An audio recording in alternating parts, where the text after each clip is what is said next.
Asbestos cement sheet manufacturers Everest Industries and Visaka Industries have reported mixed quarterly performance in Q3 FY19.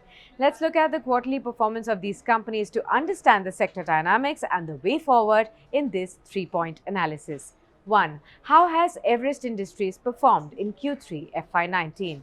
Well, the revenues for the quarter increased by 6% year-on-year to about 300 crore rupees. Operating profits have improved marginally to 21 crores, and the profit after tax has also increased by 21% as reduction in interest and also expenses have offset the higher tax outgo and lower other income as well.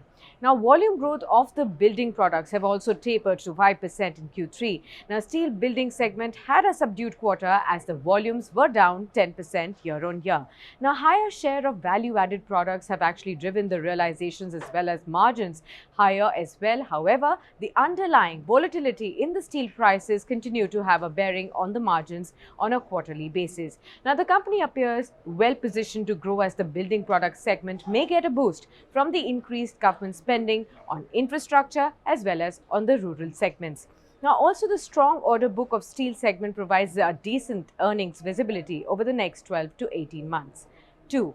How did Visaka Industries fare in Q3 FY19? Now, Visaka Industries had a weak quarter. Revenues for the quarter declined marginally to 251 crores. Operating profits also declined to 24 crores as the margins contracted by more than 400 basis points.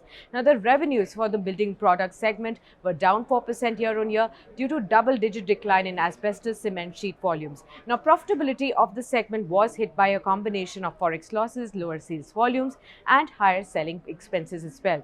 Now, synthetic yarn segment continues to benefit from the cotton upcycle.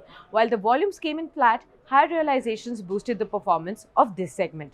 Now, going forward, the management also expects the yarn division to witness a double-digit volume growth along with an improvement in margins as well. The company is nearing the completion of its capex cycle and also expects new launches to boost the top line in the coming months. Now, the commencement of the new V-boards plant at Jhajjar in Haryana has also been delayed and it is now expected to come on stream in the March to April of this calendar year.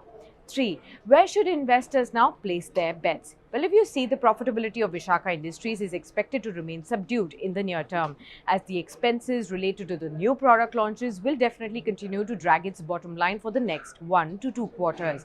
In contrast, Everest Industries is consistently working on value-added products to improve its margins and is also working on its brand development as well. Now, there is an increased focus on cost reduction in working capital and debt, which should aid the margins going forward. Now, from a valuation standpoint, Visaka trades at a minor discount to Everest Industries.